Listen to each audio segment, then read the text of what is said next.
1. Liftoff! It's another episode of the QB Quarterback Center Exchange. Let AJ put his hood up. Now he's ready for the show. Ballers. All in. Yeah, sports. Sports, what's going on? That is AJ, the quarterback. I am Andy, your center. We're going to get right into the show. Let's get rolling on today's opening drive. Sports. Like Sports Center, but better. Or worse, whichever you prefer. However you want to take it. Opening drive today, we're going to talk NBA basketball. There's something new you haven't heard. Got J's for days, bro. J's for days. Paul Pierce is having an honor night for the Boston Celtics, which anybody can say that he's ever wanted. But yeah, he's a little full of himself, but whatever. Yeah, I don't know, but I like your beard, by the way. Thank you very much. I appreciate it. Yeah. I'm getting an echo. There we go. So Paul Pierce is getting an honor night, but for some reason they decided to schedule it for when the Cavaliers come into town, which, no big deal. It's a big game. They want to honor. But now he's drawing a big flack because they wanted to do a little something for Isaiah Thomas, who's coming back into town for the first time. And AJ's going to grab a drink there. There we go. Actually, the second time, but it's the first time he's going to play. So exactly, the first time he's going to play, or maybe the third time, but it's the first time he's going to play. The first time he's going to play, exactly. So now these Boston Celtics, or not the Boston Celtics fans, Paul Pierce himself is throwing a fit about this tribute video. Yeah. So Isaiah Thomas said, just go on without me. I don't need a tribute video. Focus on Paul Pierce. Paul Pierce being a little bit of a prima donna here. Yeah, just a little bit there, Bob. I mean, the guy's a clown. He won one championship in Boston, and he needed Kevin Durant and Ray Allen to do it. I mean, he was there for a long tenure. I get that, and they should give him a tribute video, but there's at least 39 games where they're not playing the Cavaliers at home that they could have done this. Yeah, I was going to say, I did my math today, and there's 82 NBA games, and you divide that in half. That gives 41 opportunities for them to do it, but they had to choose this one. Right. Why not put it to another night? I don't know. Speaking of Isaiah Thomas, is it a little early to do a tribute video for him? Aren't you supposed to pass away or retire before you get a tribute video? No, I mean, it's just a way of showing respect to a guy that had a big impact on your team. But if they really wanted to do that, they wouldn't have traded him for Kyrie Irving in the first place. So exactly. Well, let's stick to basketball a little bit. The Cavs are, the Cavalier struggle as they're only number 3 in the East right now behind the Raptors and the Celtics. Mm-hmm. But, us big basketball fans, do you think that's going to continue going for the Cavs? I mean, I think they're going to continue to play average like they are right now. But realistically, I mean, it doesn't matter. They could be the 8th seed in the Eastern Conference Finals and have a below 500 record and still be predicted to win the East and make it to the finals. They have the best player on the planet. They have the most talent in the East, and if they don't get it done, LeBron's going to leave town anyway. So, ooh, hot take there by the quarterback. Hot take, because the quarterback says LeBron is packing up and he's taking his talents away from Cleveland again. We'll leave that for another discussion on another day. Yeah, when there's no more football to talk about, we'll talk about that.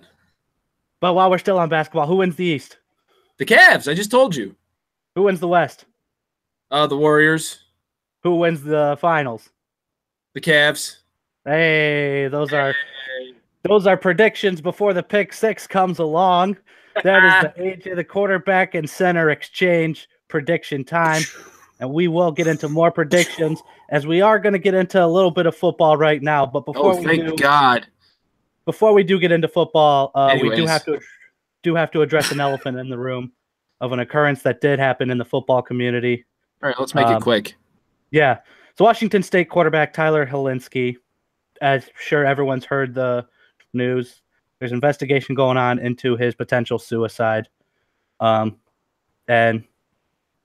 you get these guys, you get these athletes who think that we think that he's projected to be the number 1 quarterback for Washington State next year. He's got the world on a silver platter, starting quarterback for a Division I college. But unfortunately, that's not the case. Not everything is perfect for him. And it's tough to talk about, man. It is. I agree with you. We think these people are indestructible. Nothing can take them down. And then, so we just wanted to take this opportunity to address to everyone in the JV community as well as anyone else out there. We sent out a tweet via the JV report today. Talk to somebody. Talk to us. Join our gas bag environment here and talk to AJ or myself. Talk to anyone within the JV community. Even better, there is a suicide hotline. Yeah, and I just like to add that depression and suicidal thoughts are not bigger than anybody in the world, and any problem that you may have, if it may seem that it's worth ending your life, it's really not, and you can get the support and the help that you need. It doesn't have to end the way that unfortunately ended for Tyler. So, yeah, agreed. Don't have to do everything yourself. Talk to someone. Talk to your friends. Talk to your teammates. Talk to us. Reach out to us here at the JV or talk to 1-800-273-8255. Talk. That's all we ask you guys to do is talk. And don't ever think that you're alone, because you're not. Don't ever go through any battle alone. So please. Don't think that any battle is worth taking your life, because it's not. Amen. Very tough situation there, and all of our thoughts and prayers are with the Washington State family as well as Tyler's family.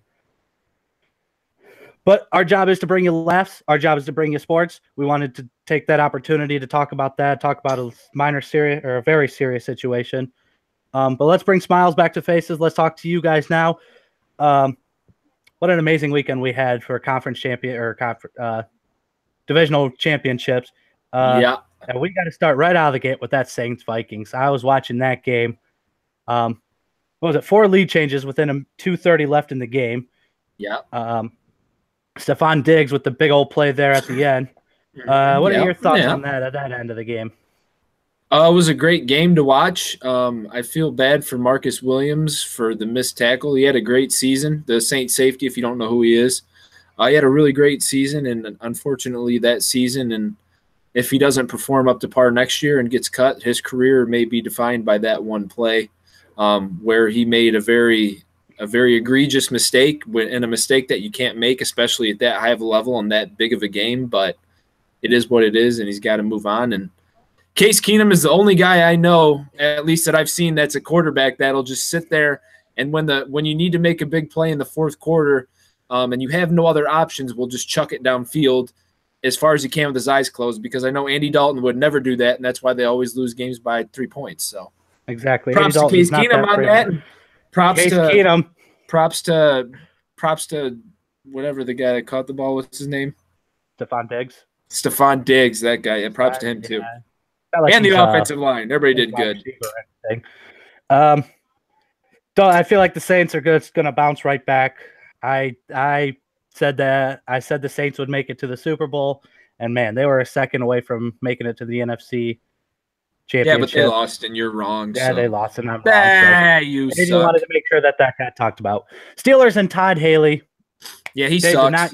They did not use Le'Veon Bell well enough. Nope, he's garbage. Didn't make it into our notes today, but news today: Todd Haley was let go from the Steelers as the offensive coordinator. Yeah, because he sucks. Because he is bad. He's trash. Surprised they should have used. Yeah, why did they not use Le'Veon Bell?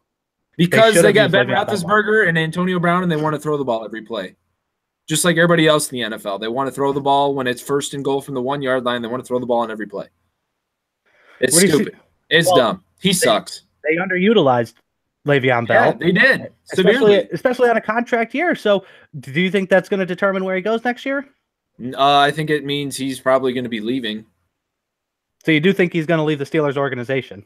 Yeah, he can get more money. I mean, they already showed they're not going to pay him what he wants. He can go get more money, and he can go get the ball 35 times a game and live life. He can do what he wants. Yeah, he's the best running back. He's the best running back in the NFL, and he doesn't get utilized. So why the hell would he stay? And he's not getting paid. Arguably deserves the running back salary and the wide receiver salary.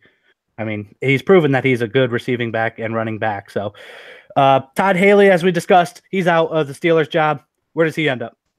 Who cares? He sucks. Get him out of the league. Speaking of job openings, Tennessee Titans, man. They let go of Mike Mularkey.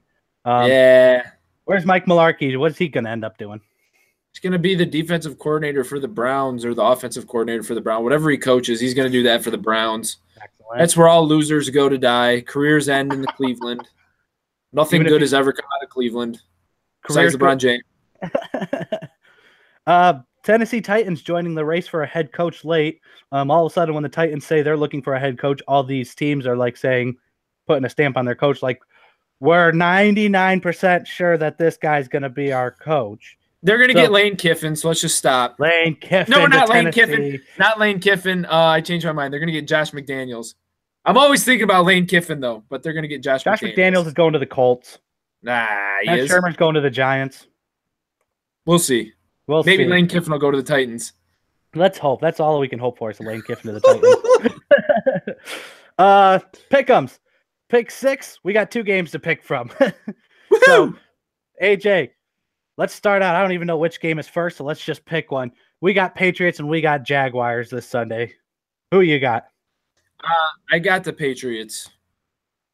Landslide? No, it's going to be a close game, but I got the Patriots. You know, I do want to pick Jaguars so bad. They've proven otherwise. I thought they'd get blown out by the Steelers, and it was a close game there. But I do think it will be a close game, but Tom Brady's going to head to another Super Bowl. Yeah. And on the NFC side, we got the Vikings heading to Philadelphia. They got to go on the road in order to have a home Super Bowl. Can the Vikings pull it off in Philadelphia? They most certainly can because Nick Foles sucks. So, but the Eagles have a good run and ugly this week. So, I mean, it's really going to come down to who can run the ball best and play the best defense to stop the run. I think first 1 to 17 points wins the game. So wow. So you're thinking defensive showdown.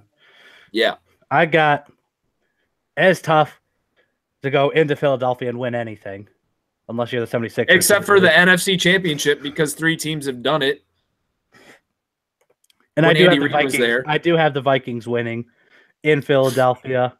It's not a knock to Philadelphia. They've done excellent, but the Vikings have just come out. They've come out to play. And they're proving they're going to go. And you can't overcome Carson Wentz. He's the best player on your team, and he's been out for 6 weeks with a torn ACL, which is unfortunate because if Carson Wentz was still playing quarterback, I'd pick them to win the Super Bowl right now. I agree. I had them as my Super Bowl, and then Carson Wentz got hurt. It's unfortunate that happens, but that's part of the game. Nick Foles is a solid starting quarterback. He could be a starting quarterback just about anywhere else in the league, I would think. No, he couldn't. He sucks. He's like Blake Bortles. He's garbage. Okay, would you take Nick Foles to start in Cleveland right now? Did you say no? No. What do they got to gain? That's like putting Josh McCown out there. Come on, dude. No. Well, that's AJ's take. If Cleveland wanted Nick Foles, they could have picked him up for $300K off the waiver wire. But guess what? They didn't do that. Moving on to we got a 2 minute. He sucks. Time to move on to the 2 minute offense. We got 3 topics to talk about in 2 minutes. I've got the shot clock rolling for 2 minutes. So timer, can we start 2 minutes, please? Ding. Okay, thank you. We got 2 minutes on the clock. Yes. Well, we're down to 1:50. Yeah, Derek Jeter wants to remove the Marlins home run mural. I mean, Derek Jeter, this guy is such a joke. Get this guy out of here. He's a clown. From what I read, it's going to cost more to get that thing out of the park than it would have and to disassemble it than it would have to keep some of their key players on their roster. Buster Olney, so that's from Buster. He knows baseball. Well, the county pretty much said they can't move it because it was county money that put it in there. I forget, Miami County. So they say they can't move it. So who would win in a fight? Derek Jeter, the owner of the Miami Marlins, or Miami County? Miami County. It'll be like 20 versus 1, and Derek Jeter, I've never seen him put his fist up for anything. So let's pull it back to Lane Kiffin here, and Lane Kiffin hires 24-year-old Charlie Weiss Jr. as his offensive coordinator today. What? Has he ever? What? I know Charlie Weiss has been coaching with, or Charlie Weiss Jr. has been coaching with Charlie Weiss. The 24-year-old ready for an offensive coordinating job? Yeah, mean, it's people. Kiffin became the coach of the Oakland Raiders, and he was 31 years old. You got to start somewhere, and if somebody you know what the hell you're talking about, and you know how to put a good game plan together, and you can offer legitimate advice and coach players, doesn't should be able to get a job. That's the problem with society today, is that no matter how good you are, they always go with the experience. It's a society thing. No, it's the baby boomers don't want to give up their spot, and then the people that are after that take away from the millennials. The millennials have to sit here and work for $2 an hour, and then one day there's going to be a vacancy of a bunch of jobs because everybody's going to retire, and then they're going to be like, what the hell do we do now? Well, is he just getting the job because his name is Charlie Weiss? No, he's getting the job because he's Charlie Weiss's son, but he's also been at Alabama working with Nick Saban. He's worked at a couple other places too, as assistants and student assistants and stuff, but having Charlie Weiss as his name helps, certainly, but that's not the only reason. He's got to be pretty good at football. We got to move on to our last topic of the 2-minute offense. Expansion Vegas Knights taking the NHL by storm. How's an expansion team able to pull this off? I'll tell you how, because Bowling Green graduate George McPhee is their GM. He put together a killer expansion draft. Killer. Tremendous team. He's doing an excellent job. AJ, can they go the distance? Yeah, anything can happen in hockey. I remember it's like every year the number 7 seed is playing for the Stanley Cup in one of the conferences. So, like Nashville last year, they had no business being in the finals, and they made it all the way there, lost in 7 games, or 6 games, whatever it was. Well, they're saying the Western Conference Finals are going to be Nashville and Vegas this year, which would be awesome to see. Awesome. I want to go to a Vegas game so bad. That's our 2-minute offense. That's all the time that we have for the 2-minute offense. AJ's going to rant about something now. AJ, what do you want to rant about? I mean, this guy, Blake Bortles, let me tell you something. 2 weeks in a row, well, not 2 weeks, the whole season he sucks. And every time he goes out and throws a pass, you have to beg for your life that it gets completed. And it's not like he's throwing 20 yards downfield. He's throwing screen passes to the running back that's 4 feet away from him. I mean, this guy is garbage. He's the worst quarterback in the NFL. He needs to leave. I don't care if the Jaguars win a Super Bowl. They need to upgrade a quarterback next year. He is the worst, and I don't ever want to see his face again, and he needs to shave his head because he's going bald. What about Nick Foles? He also sucks, which I already said earlier. He's not as bad. I'd take him over Blake Bortles, but they're probably the 2 worst quarterbacks I've seen in a long time playing football. If you liked what you saw today, go ahead and leave a subscribe. Blake Bortles is complete trash, and he sucks. He's got a nice-looking wife, I think. I don't know. I've never seen her before, but he's really garbage. I don't like him. Share a comment, share a like. He can't even throw a ball 2 yards downfield. All downfield. That's AJ. The Jaguars have the best team in the NFL. If they had just a decent quarterback, they'd win the Super Bowl. Well, if they had a decent, or if they had a Put solid Eli Manning on that team, and they'll win 3 Super Bowls in a row. Oh, we're breaking up. Get it done, Tom. I can't hear you. Get it done, Tom. Eli Manning to the Jaguars. Eli Manning is. I would rather have Blake Bortles. Oh my God! That's all the time that we got for today's show. Football? We got to get going. He's a joke. He's the worst I've ever seen. I hear my dad knocking at the door. Oh my gosh! Eli Manning is so much better than Blake Bortles. Give me a break. Hit that subscribe button. We thank you all for joining this week. We can't wait to see you all next week. Blake Bortles sucks.